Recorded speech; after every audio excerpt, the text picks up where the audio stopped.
пройдемо всю цепочку приготування червоного сухого вина.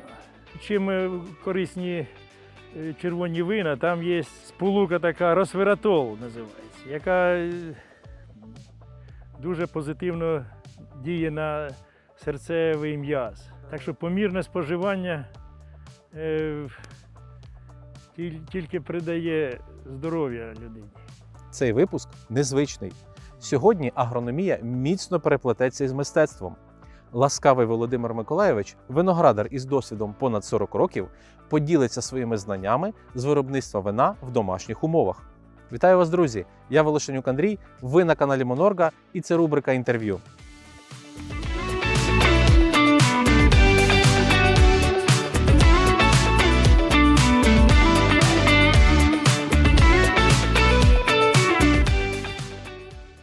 Це ваш трофейний?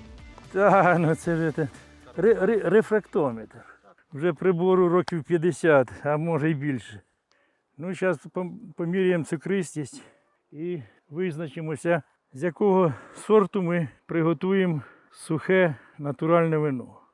Це технічний сорт цитрону Магарача, по якому я захищав свою кандидатську дисертацію у 2005 році.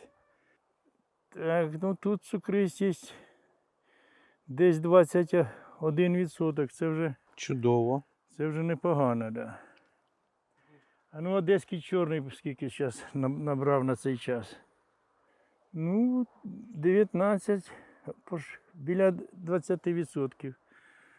Це динаміка пішла позитивна, послідні, хоча вже ночі холодні, але цукор набирає.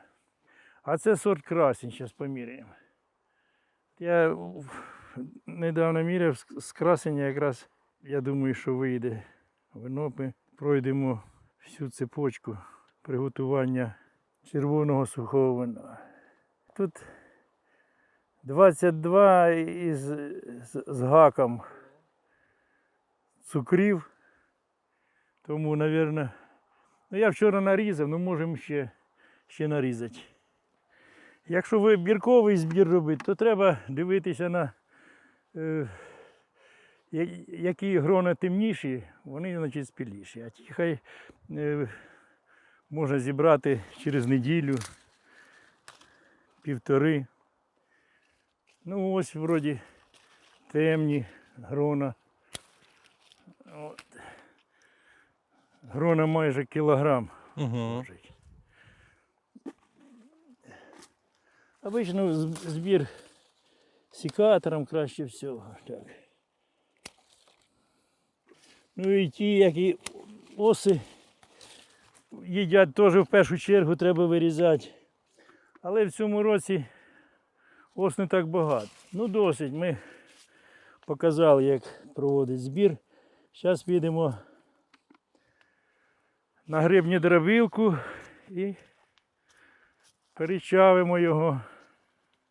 А далі покажемо, як робити сухе вино. В виноробстві застосовується тара, це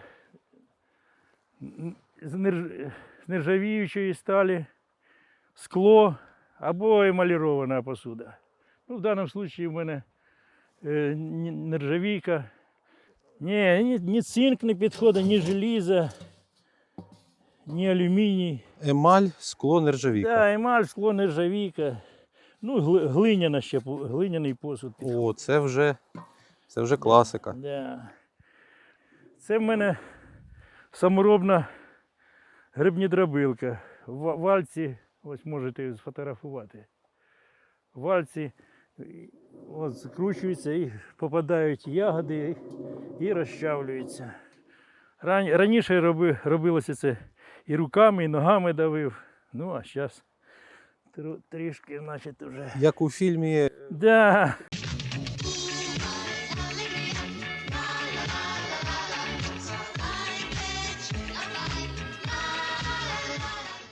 Сюди десь більше відра влазить в ємність.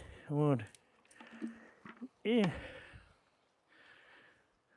можна краще вдвох, ну, але можна і одному. Одною рукою трошки піддавлюєш, і воно, грони вже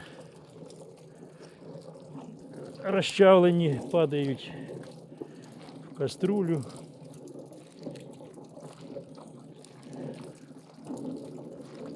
Головне розчавити грону, щоб Да, сік ну, вийшов. головне ягода, щоб ягода роздавити. Ну, як швиденько. Да, ну.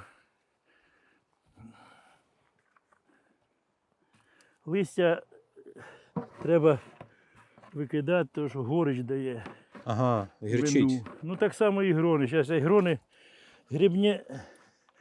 гребені треба теж вибрати. Є фірмені гребні дробілки з гребнеотділителем. Ну, але вони дорогі. Це італіянські, я бачив, там продають інші. 2 минути і відра нема, 2 минути. А то й менше.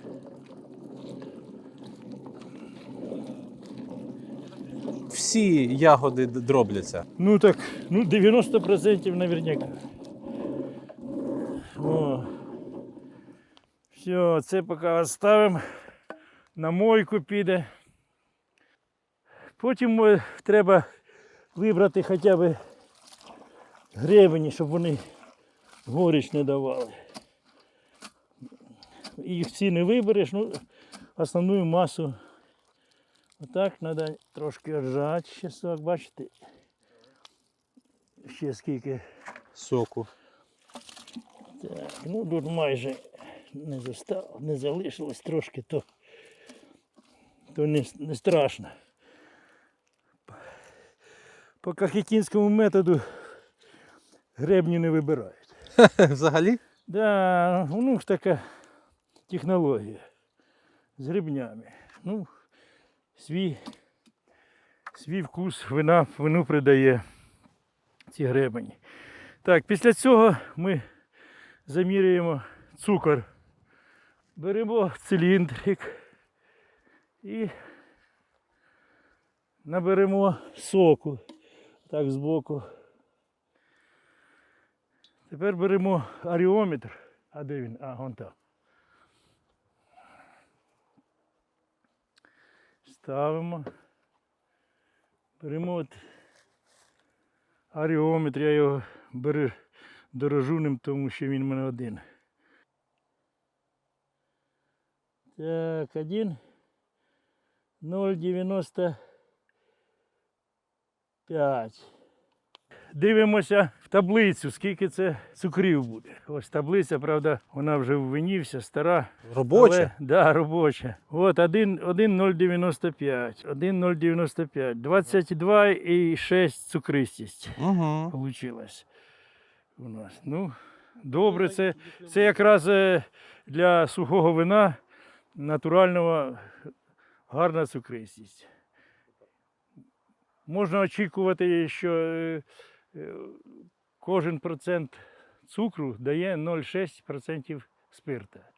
От можете перерахувати. 22 на 0,6 це буде 13,2 і ще.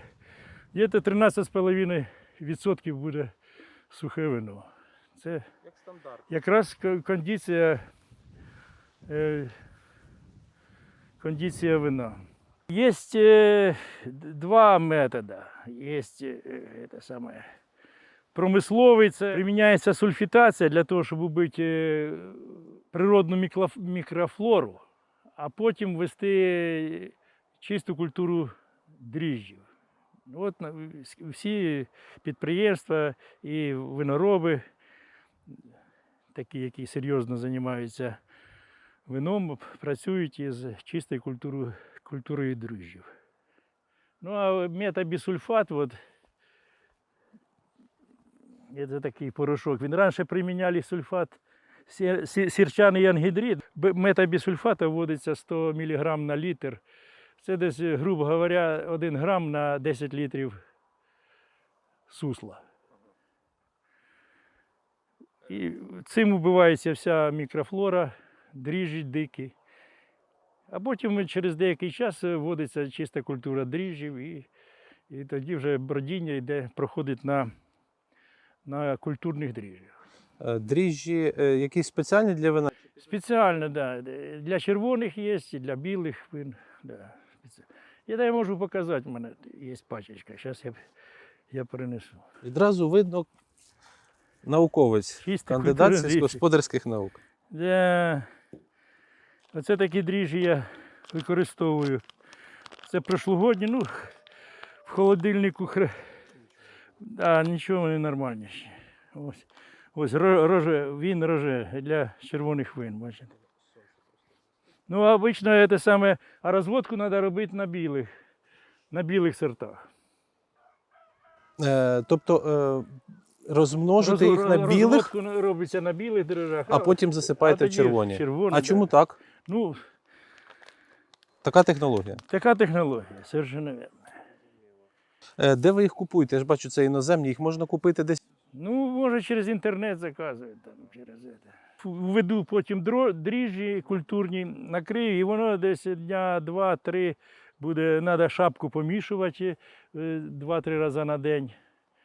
Аерувати, повітря давати їм, так? Ну і так, і щоб шапка не пліснівіла, щоб саме. Ну, а накривати для того, щоб не було дрозофіли, не літали, мухи і шершні і так далі.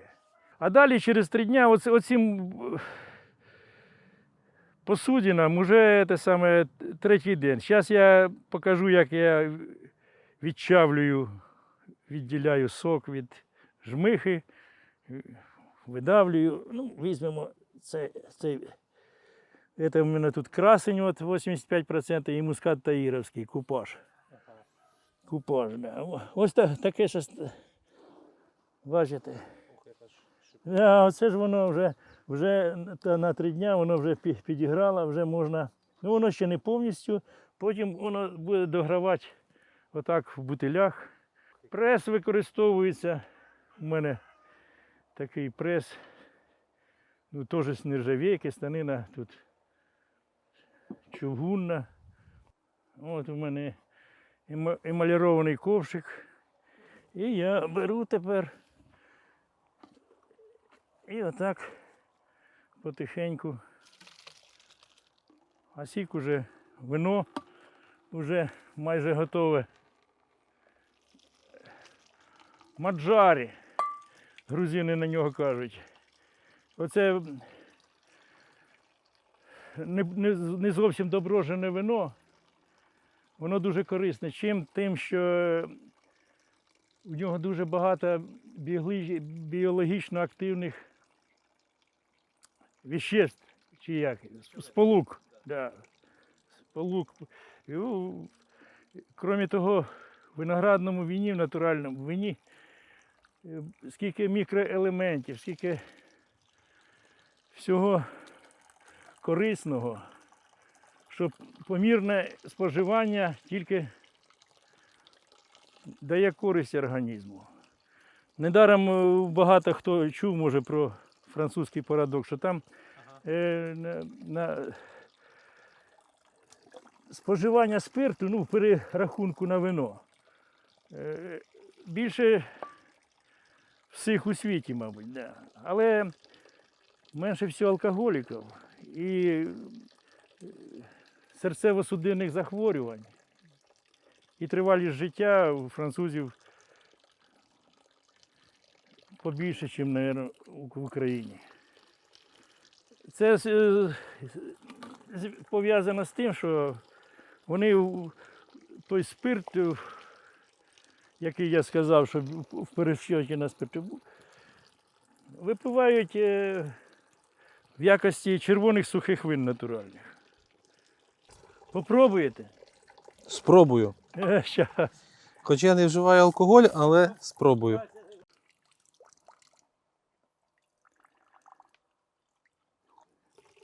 Так, ну давайте, за перемогу. За перемогу. Запах який. Аромат. Нельзя казати Аромат. на вино запах. Це слово не використовується. Треба казати в вині букет, аромат. Да, отак. Да. У мене хоч і ще алергія, але я чудово чую аромат. Аромат шикарний.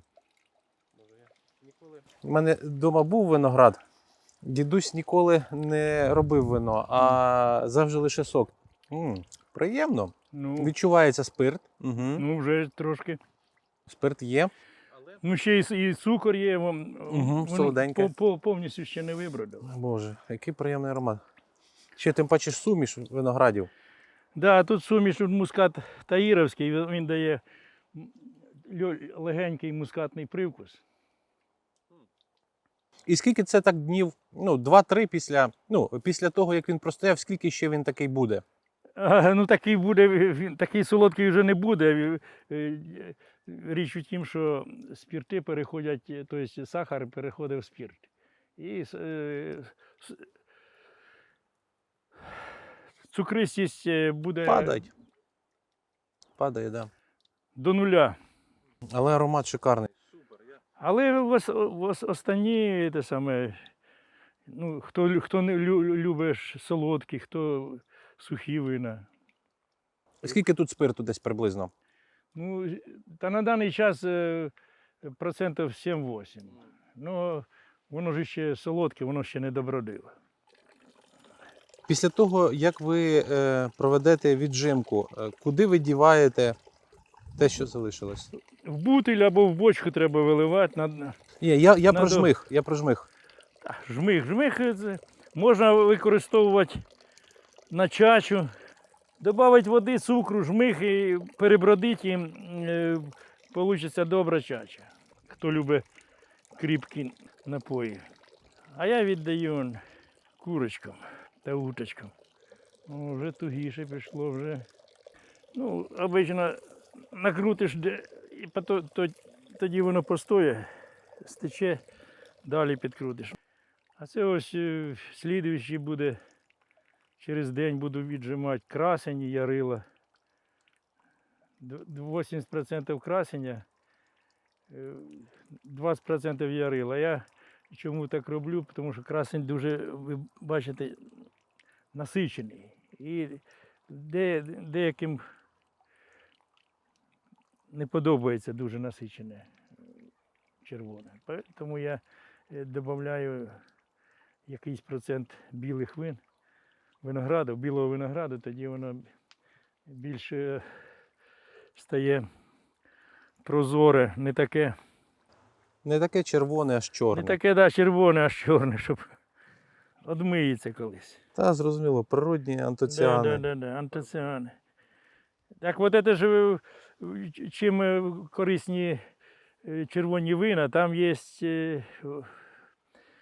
сполука така, росвератол називається, яка дуже позитивно діє на серцевий м'яз. Так що помірне споживання тільки придає здоров'я людині. Це ж тихе, а шампанські вина ви пробували? Ні, шампанським то краще я і не рекомендую нікому цього виробляти, тому що можна і очей позбутися. Там це закривають недоброт. А там, щоб його розрахувати, це треба і лабораторію мати, і все остальне. А є любителі закривають, а тоді зриваються бутилки і очі вибиває, і все. Так що шампанське в домашніх умовах я б не рекомендував займатися. І переливаємо бутиль вже, щоб воно доброжувало. Який гарний колір, а? Повністю не треба заливати, а залишати місце для піна буде, брожіння, щоб через верх не. А тоді вже, коли інтенсивне бродіння пройде, тоді можна вже доливку робити. Отак злегенька треба, щоб тільки мошка не. То деякі ставлять затвори воздушні, там булькає. Ну, я вважаю, що то необхідно самому слідкувати.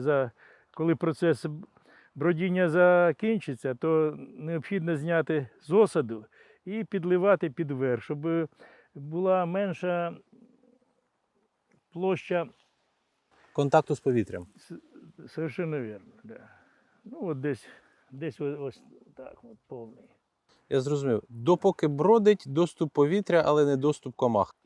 Да, тільки закінчиться, треба, щоб доливку і бажано вже тоді відносити в підвал. Якщо там, наприклад, теплий підвал, то він там ще доброде. Обична температура бродіння краще десь біля 20 градусів, плюс 20 градусів Цельсія. А пряме сонячне світло заважає, ні? Ну, не бажано, щоб був великий сильний перегрів або те саме. Желательно, я ж в тіньочку так воно і бродить. Постійна температура краще всього. Ну і необхідно, я вже знімав з осаду. Бачите, осадка, ну цей ось тільки освітляється, бачите? Освітляється. Необхідно чаще знімати з осаду, щоб не було задухи там, тому що буває те саме, дрожжі випадають в осад і вони вже мертві. І дають неприємний Смак. аромат, да, неприємний дають. Тому необхідно, особливо після бродіння, слідкувати і знімати з осаду. Ви задумувалися над власною торговою маркою і вином? Задумувався, ну ще руки не доходять. Якого розміру у вас виноградник? Та виноградник у мене участок 0,6 гектара. На ньому під виноградником десь половина, може трошки більше. 700 кустів винограда маю, ну з них десь процентів 30 столових сортів винограду і процентів 60-70 винних сортів. Переважають винні, це червоні, так? Червоні, да, але є і білі. Я ж вам показував те саме, цитрони Магарача, подарок Магарача, Ярила, Загрей, це одеської селекції. Коли ви вже визначаєте, що ну все, бродіння завершене? Ну, як в смаку не відчувається цукор, значить бродіння вже майже завершено. Ну, але і ще є період, який до повного достигання. І період це місяць-два необхідно, Щоб дозрів продукт. Дозрів продукт, щоб освітлився. Головне, щоб як вже буде прозоре вино, то вже майже закінчиться. Свято молодого вина в листопаді, в грудні вже і праздник Божеле, може ви чули. Так, там, так. Те саме. В Закарпатті проводиться свято молодого вина. Ну, ось десь місяця через 1,5-2 воно вже буде кондиційне. Кріпите вина чи ні? Ну, кріпляться вина, якщо для цукор, якщо цукристість винограду набирає більше 24-25%, то з цього винограда можливо виготовити як і міцні вина, так і десертні вина. Ну, а технологія приготування десертних вин передбачає спіртування сусла. Ну, наприклад, я в 2 словах розкажу. Нам, наприклад, ми задали вино виготовити десертне 16% спирту і 16% цукрів. І до 16 ми з допомогою аріометрів спостерігаємо, як падає цукор у вині, переходить у спирти. І от як дійде до 16% цукристості, спиртом ми вливаємо там з перерахунку, там формули великі, там так просто не розкажеш. По формулі вираховуємо, скільки потрібно спирту влити, щоб довести спиртуозність до 16%, а цукристість залишається натуральна, тобто виноградний цукор. Ми туди не вносимо цукор рафінат. Ну, і цукор вбиває дріжджі, тобто не цукор, спирт, який ми влили, вбиває дріжджі і бродіння припиняється. Бродіння припиняється, а далі йде процес освітлення там, і що таке. Ну, такі десертні міцні вина, вони можуть зберігатися і рік, 2, і 5, і 10 років, особливо якщо в дубових бочках. А сухі вина, вони зазвичай не підлягають довгому зберіганню, а обично на протязі року його реалізовують. Тобто вино сухе треба спожити десь впродовж року-два. Так, десь так. Там немає такої стійкості, як у десертних вин. А тут менша стійкість. Тому необхідно, перш за все, щоб приміщення для зберігання було холодне, ну хоча б там 10-12 градусів тепла влітку, не більше. А якщо буде там 18-20, то це вже не температури для зберігання сухого вина. Якщо температурні Показники. показники будуть відповідати, то можна довше хранити. Ви радите зберігати вино в скляній тарі? Чи все-таки в бочки, пластик не треба, так? Пластик це короткочасно можна і в пластику, а на довге храніння це або стекляні, або дубові бочки використовуються.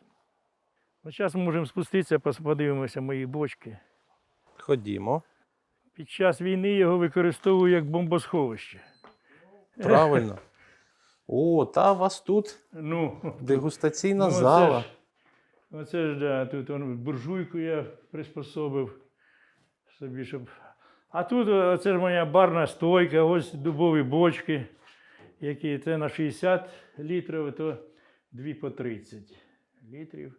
В цьому році я використовував, вони вже пусті, але я в них в цьому році червоне вино заливав. Барна стойка, там медалі. То ви маєте нагороди? Це в основному виставочні виставки проводили «Золоте гроно». Воно зараз не проводиться в зв'язку з війною. А це мені, друзі, саблю, та це її вже годів 20. Я в цьому році, у мене в листопаді 21-го вже виповнюється 70 років, так я її відкрию. Форма незвична. Саблюка. Москалів нею бити. Так, треба їх чорноземити, щоб з них виходив гарний чорнозем. А потім з нього буде гарне вино. А які роботи на винограднику? У вересні. Помірний полив, щоб грони не в'яли. Але надмірний полив вредний, тому що можуть розтріскуватися ягоди, потім там гнилі появляться. А після збору винограду там треба вже працювати калійними препаратами, щоб збільшити морозостійкість лози. По листу, так? По листу, да. По листу, можна і в полив теж вносити там фосфорно-калійні добрива. Осінню азотні добрива не бажано вносити, тому що можна визвати повторний ріст і що зменшить морозостійкість. Виноград буде рости до листопада місяця, а коли ж буде визрівати лоза. Тому азот не рекомендується вносити. А фосфорно-калійні добрива, будь ласка. Я вже свій виноградник років 5 не вкриваю. Не вкриваю і більш-менш перезимівля проходить добре, ну, в залежності від зими, ясно. Але зими останні роки нас, ну, не то що балують, Не агресивні. да, не агресивні, тому дай Бог, щоб так в подальшому і було. Якщо дуже сильні морози, це погано, а такі скачки плюс-мінус, наскільки для винограду це погано? Ну, плюс-мінус, ну це якщо воно короткочасне, то нічого страшного, а якщо бувають эти февральські лютневі вікна, що по 2 неділі може бути тепло, що може навіть да, ну не в ріст, пробуждаються пробуждаються вже жизненні процеси в рослині. І тоді повторні морози в кінці лютого, початку березня можуть пошкодити, безумовно, не тільки виноград, але й плодові, кісточкові в першу чергу.